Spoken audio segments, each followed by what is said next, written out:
Do you know what the Golden Route is? The Golden Route is the most traveled route for first-time travelers to Japan. It consists of Tokyo, Kyoto, Osaka, and then sometimes, if you're feeling a bit spicy, you hit up Kobe. The route is tried and tested. I did it when I was an international student living in Japan. I was based in Tokyo, so I decided, why not? I'll hit up Kyoto, I'll hit up Osaka, check Kobe for a little bit before returning to Tokyo. At that time, I didn't know what the Golden Route was, but in my mind, I assumed that since I was living in Japan, I've got to check out the major cities. Because I was living in Japan for a year at the time, I had time to make various day trips. Went to Nikko, went down to Fukuoka, to Shikoku, went up to Chiba. I think I kind of grazed Tohoku, but I never really went too far into it. But I had the luxury of time. But for you, the viewer, the traveler to Japan, who's only here for about 10 to 14 days on average, you don't always have the time for sporadic day trips. So it does kind of make sense occasionally just to hit the big notes and leave Japan. However, the issue is, the Golden Route is currently extremely congested. I assume you've seen the stories that Japan is facing a weird tourist epidemic.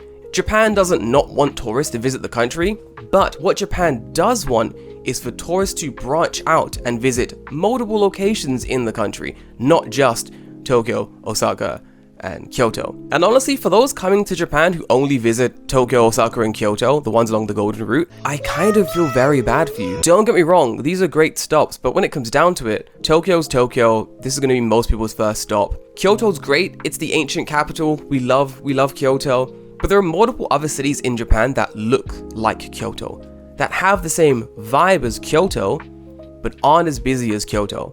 There's even a list that ranks cities that are most comparable to Kyoto. There's a traditional geisha location up in Kanazawa that basically looks one-to-one like Kyoto. If I showed you two photos, you wouldn't be able to tell the difference. I'll do it now. Here are two photos. One is Kyoto, one is Kanazawa. Which one is Kyoto, which one is Kanazawa? That's right, they're both Kanazawa. I'm only picking on Kanazawa because I've been there before, but that's my point. Especially today with how crowded Kyoto's gotten, you want to find alternative travel places in Japan, especially if it's your first time in Japan. You don't want to go along the same route everyone else is doing, taking the same photos, and just ending up in crowded locations. The Japanese government, airline companies, and various locations also think the same thing. They don't want you to travel just along the Golden Route. And this is where JAL comes in. JAL, these majestic people, have for a while now, stretching back at least a year from what I've seen, have been giving international travelers to Japan free domestic flights. These flights are free and there are barely any strings attached to them. I'll get to the strings momentarily. In order to get this free domestic flight, you gotta book your domestic and international flight at the exact same time. So that does mean you gotta be looking forward and know where you want to visit before you book your locations. Apart from that, it is so damn straightforward, it's absolutely insane. Let's pretend I was still living in London and I wanted to do a beautiful 2-week trip to Japan, but I also wanted to visit Sapporo. If I come straight into Tokyo, going from Tokyo to Sapporo is a massive hassle, just because it's another plane or a very long Shinkansen. There's a whole other thing of logistics I'm gonna have to do outside of just going to Sapporo. This is where the free domestic flight comes in. You can book a multi-ticket from London to Sapporo, and then your home flight to be from Tokyo back to London. So in a sense, that trip of your journey from Sapporo to Tokyo is completely free. You can also do it the other way. You can book a flight from London to Tokyo, and then from Tokyo to Sapporo, return. So then you'd go from London, Tokyo, Sapporo, back to Tokyo, enjoy your time traveling around Japan, and then straight back to London. To get these flights though, you must book an international return trip with JAL. It kind of makes sense for JAL. There's no point me flying into Japan on Budget Airway X and then being like, hey JAL, can I have my can I have my free flight now? Like, I'm clearly not a supporter of the brand. Why would they be supporting me? This is a fantastic deal, and it's part of JAL's initiative to get some of these internationals off of that boring Golden Route and to check out some of these other more interesting, vibrant locations of Japan. I've been mentioning London to Tokyo and then another location like Sapporo, for example, but you can take this flight into other locations. It doesn't have to be Tokyo. And yeah, you can take this deal out of Narita or Haneda, but generally the Kansai airport down in Osaka or Tsubu also both have these deals. I think they're like specialized JAL airports, and only those locations are the ones that this deal works at. For most people, Japan is kind of a once, maybe a twice in a lifetime trip. It's pretty far away from most people's home countries. Getting here is kind of expensive. Even though the yen is currently complete trash, I think currently £1 is 199 yen. Kill me, I'm never going home. That's absolutely insane. But even though the yen is complete dog shit currently, for the majority of people, traveling from their home country to Japan is very expensive. So for JAL to tag on an extra flight for free, it's a deal you can't beat. Unless you're trying to do the entirety of Japan for super cheap, as in you're trying to book your hotels cheap, your flights cheap, you're trying to travel really cheaply, mostly taking buses and avoiding the Shinkansen, I think you should be looking up how to make this happen and researching what places you want to go to. We'll get right into that. Let's talk about layover fees. With this deal, if you're coming from America or China or any other country that's valid, and you're doing a straight home country, Japan, domestic flight transfer, there are no transfer fees. That entire long journey is completely covered by the initial cost of your ticket.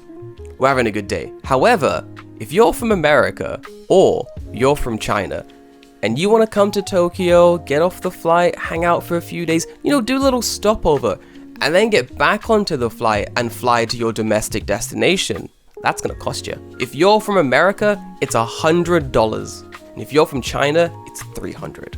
If you're from any other valid country that's not America or China, congratulations, it's completely free. Going straight from home country to Japan to other domestic place, $0, no extra cost. Going from home country to Japan, hanging out for a little bit, doing a little stopover, 48 hours, maybe even a week, I don't know, jumping back on the flight to head to Sapporo, for example, no extra charge, enjoy your location, have a great domestic trip. There's probably some kind of tariff tax reason that only America and China have to pay extra for stopovers, but hey, banzai to the rest of us, And by the rest of us, I don't mean me. One, because I'm living in Japan. Anyone who's living in Japan cannot take advantage of this deal. You've got to get an international round trip from home country to Japan to take advantage of this deal. And then, most annoyingly, heartbreakingly, if you are from the UK, you cannot take advantage of this deal. There's a certain amount of countries that have this deal and we are not on the list. The current list of making this video of countries that are allowed to go from home country to Japan to somewhere domestic for free is America, Canada, Mexico, Thailand, Singapore, Australia, New Zealand, Vietnam, Philippines, Indonesia, India, China, Taiwan. And the dates that these countries can travel are all available from about the start of September to about the end of September. Man, this sucks. That does kind of suck, and I can feel a lot of people getting really annoyed with the situation. But don't you worry, there are definitely other international deals coming out for travelers that aren't part of this initial swath of countries in this deal. This deal is very cool, and it's a very innovative way to get people to travel to locations they usually wouldn't travel to. It's a free flight somewhere cool. Why not take advantage of it? I believe I mentioned this before, but it has to be an airport that has some kind of special agreement with JAL. But luckily, JAL is massive. That's Japan Airways, baby.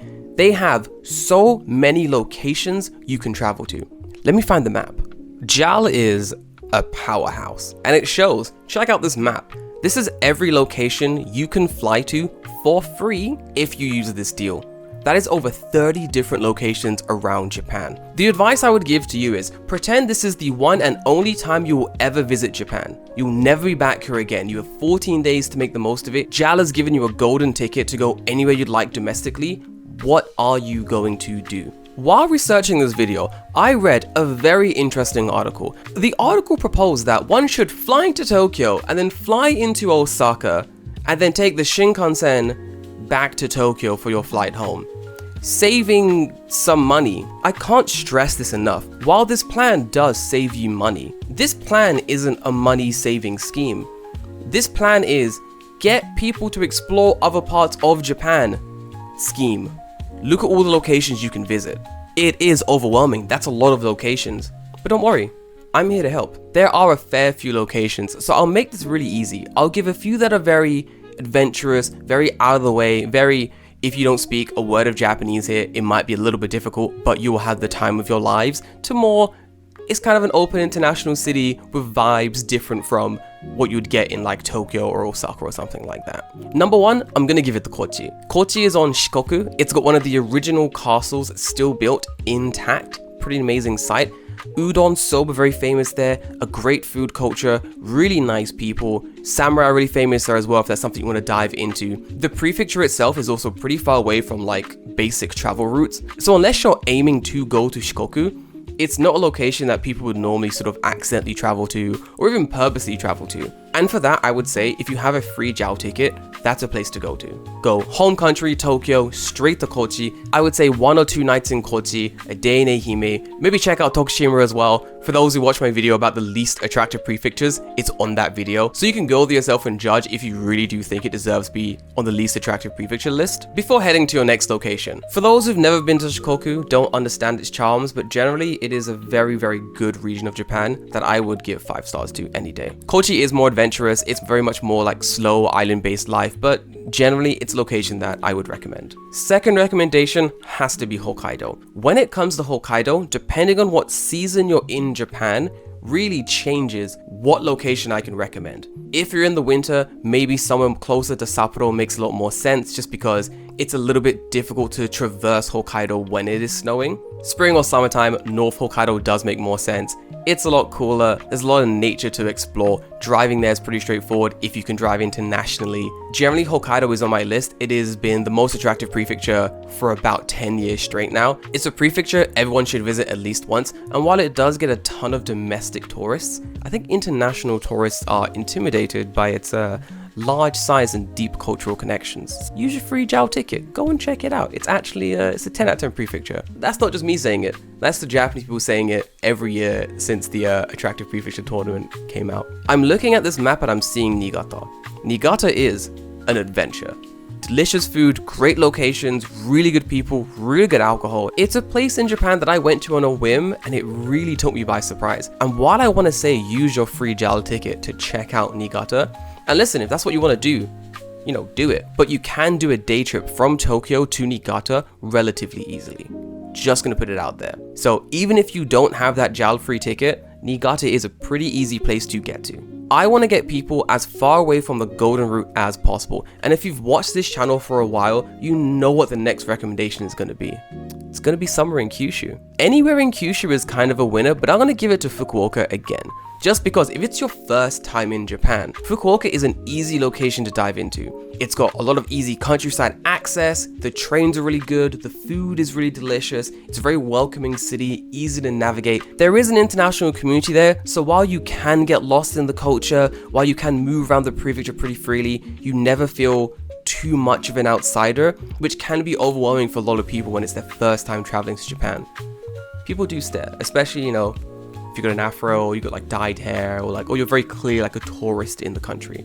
Be it your first time in Japan or not, if you're seeing this free JAL ticket as a ticket to the hardest adventure you can do, I'll speedrun you some locations you can dive into. Yakushima Island down in Kyushu, Ri Shindi Island up in Hokkaido, Ishigaki Island down in Okinawa, or to be fair, any island in Okinawa that isn't Naha, that's an adventure. You're gonna have the time of your lives down there. Or if you want to, check out Tsushima Island. The last video I made was diving into the bad tourists that went to Tsushima Island and basically closed off a shrine for a lot of the internationals and, to be fair, domestic travelers who wanted to visit there. So if you are a wonderful traveler and you want to check out Tsushima and maybe put a good word in for international travelers, we believe in you. Go down to Tsushima Island, use your JAL free ticket, and let them know that, you know, not all tourists are absolute fucking brain-dead idiots. I'm sure they'll love you for that.